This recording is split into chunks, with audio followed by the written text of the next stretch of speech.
युगधर्म आहे. त्या युगधर्माचं पालन करीत धर्माचे राजकारण न करता राजकारणाचा धर्म पाळला या भागाला आपण कितीपतीकडे घेऊन जाणारे बलशाली नेतृत्व माननीय श्री प्रतापरावजी जाधव साहेब यांचे यथोचित आदराने या ठिकाणी वैष्णव संस्थांच्या वतीनं आयोजित आहे. आदरणीय गडाचे सानपूरचे आणि त्यांचे विनयकरी भोंगे महाराज माननीय केंद्रीय मंत्री प्रतापरावजी जाधव साहेब यांचं यथोचित स्वागत करते. मी कार्यक्रम संयोजन समितीच्या वतीनं या ठिकाणी हरिभक्तपरायण केंद्रित आहे अंजलीताई केंद्रे यांना विनंती करतो त्या प्रसंगी त्यांनी आपला मनोगत व्यक्त करायचं.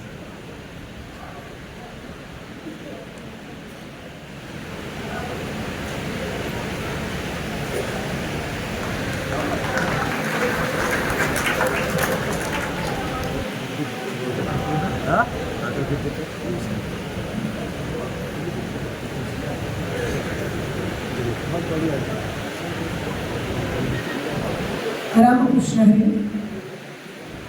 अलंकामुनि रम्य सिंहासनस्थं पदं भुज तेजस्फुरितं प्रदेशं विधींद्रादिदेवः सदा स्तूयमानं समाधिस्तु मूर्ती भजे ज्ञानदेवं. या ज्ञानोबरायांच्या उक्तीप्रमाणे अवघा रंग एक झाला रंगी रंगला श्रीरंग. ज्ञानोबरायांच्या अलंकापुरीतून पंढरीश तीर्थक्षेत्रापर्यंत चालणारे सर्व वारकरी आणि बुलढाणा शहरामध्ये सर्वप्रथमच या ठिकाणी संतांची बांधियाळी एकत्रित करून जनसामान्यापर्यंत वारकरी संप्रदायाचा पताका या ठिकाणी पोहोचवणारी ही सर्व या ठिकाणी प्रेमाची मंडळी आज या ठिकाणी मंचावरती आवर्जून उपस्थित आहेत. त्याच्यामध्ये वारकरी संप्रदायामध्ये ज्यांचं खूप मोठ्या अग्रगण्य प्रमाणामध्ये नावं घेतलं जातं असे असणारे आता ज्यांचं या ठिकाणी आपण संत वचन ऐकलं हरिभक्तपरायण रामायणाचार्य रामरावजी महाराज धूप महाराजांनी अतिशय सुंदर आपल्याला प्रबोधन केलं. त्याच्यानंतर या ठिकाणी विदर्भरत्न गोसेवक गुरुवर्य हरिभक्तपरायण संजयजी महाराज पाचपूर बाबांच्या सुद्धा वक्तव्यातून आपण अतिशय सुंदर या ठिकाणी संत सेवेचं वचन श्रवण करणार आहात. त्यामध्येच आमचे सानप महाराज आहेत. त्याच्यामध्ये महंत बालगिरीजी महाराज भी चैतन्य स्वामीजी महाराज प्रकाश महाराज जवळगाव असतील ही सर्व मंडळी आणि महत्त्वाचं हरिभक्तपरायण सुदामजी महाराज पाणेगावकर पुरुषोत्तम महाराज पाटील संतोष महाराज वनवे आणि या सर्व मंडळींना या ठिकाणी मी सर्वांच्या चरणावरती या ठिकाणी विनम्र अभिवादन करून माझ्या दोन शब्दाला या ठिकाणी तो सुरुवात करते. सर्वप्रथम इथं सांगायचं झालं तर येत नारीस्तु पूजनते रमते तत्र देवता. ज्या घरामध्ये नारीचा सन्मान केला जातो तिथं देवी देवता एकत्रित येत असतात. म्हणून या ठिकाणी मातोश्रींना सर्वप्रथम या ठिकाणी मी वंदन करते ज्यांनी अशा सुपुत्रांना इथं जन्माला घातलं. म्हणून आमच्या वर्षाताईंसाठी एकदा जोरदार टाळ्या झाल्या पाहिजेत. या ठिकाणी विशेष उपस्थितीमध्ये माननीय नामदार श्री प्रतापरावजी जाधव साहेब केंद्रीय राज्यमंत्री आणि आयुष मंत्रालय ज्यांनी अतिशय सुंदर या ठिकाणी कार्य हाती घेतलेलं आहे आणि त्याच्यामध्येच राजकीय वारसा सांभाळत असताना आध्यात्मिक क्षेत्राचं कार्य सांभाळणं ही सोपी गोष्ट नाही. इवलीचे रूप लाविले बाई त्याचा वेलो गेला गगनावरी.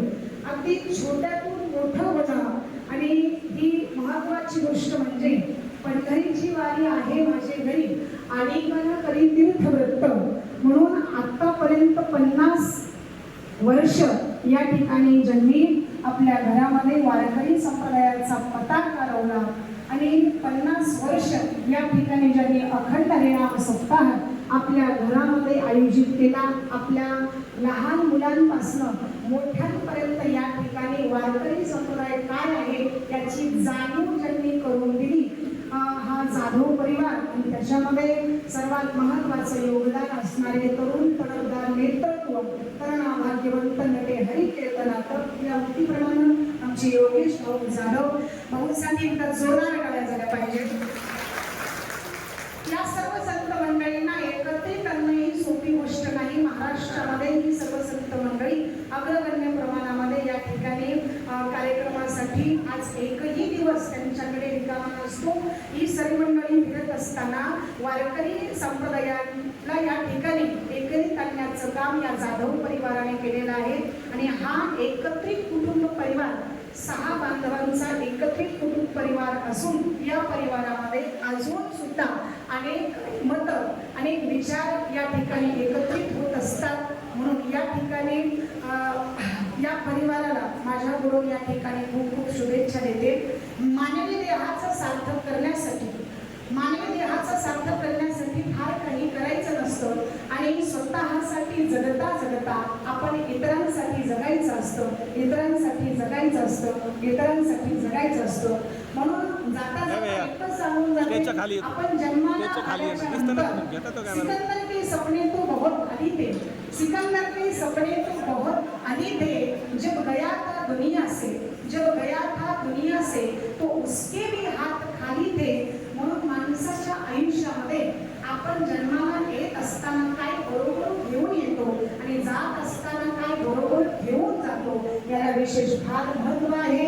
म्हणून या ठिकाणी जन्माला आल्याच्या नंतर सार्थक या ठिकाणी होण्याकरिता म्हणून संताची मानली आणि एकत्रित होऊन वारकऱ्यांचा हा सोहळा या ठिकाणी इथं एकत्रित आणण्याचं काम या जाधव परिवाराने केलेलं आहे. आणि महत्वाचं सांगायचं झालं तर जन्माला आल्याच्या नंतर आपण एकदा तरी पंढरीची वारी करावी. आता सध्या पंढरीची वारी जवळ आलेली आहे. म्हणून या ठिकाणी जीवनामध्ये एकदा तरी आपण पंढरीची वारी करावी. अनेक दिवसापासून या ठिकाणी मला इथं आल्याच्या नंतर ताईने सांगितलं की आमच्या घरी एखादा तरी माणूस पंढरीच्या वारीकरिता दरवर्षी जात असतो.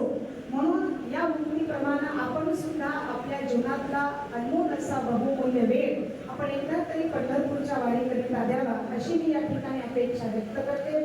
आणि महत्वाचं या ठिकाणी शेवटी जाता सांगते की जन्माला आल्याच्या नंतर तुका म्हणे जन्म आल्याचे सार्थक विठ्ठलाची एक देखील एकदा तरी पंढरीश पांडुरंग परमात्म्याचं दर्शन घ्यावं आणि त्या पांडुरंग परमात्म्याच्या समोर एक विनवणी करावी की हे परमेश्वरा, माझ्या हातून जर एखादी चूक झाली असेल तर या ठिकाणी मी जसं गंगेमध्ये स्नान करतोय आणि स्नान केल्याच्या नंतर माझी सर्व काही पापं त्या ठिकाणी धुवून जात असतात, त्याच पद्धतीचं या ठिकाणी माझं मन स्वच्छ व्हावं आणि माझ्या मनातले जे वाईट विचार आहेत ते वाईट विचार बाजूला जाऊन या ठिकाणी चांगल्या विचारांची या ठिकाणी उत्पत्ती व्हावी. आणि ते चांगले विचार जर आपल्यामध्ये यावे असं वाटत असेल तर त्याला महत्वाची गरज आहे वारकरी संप्रदायाची.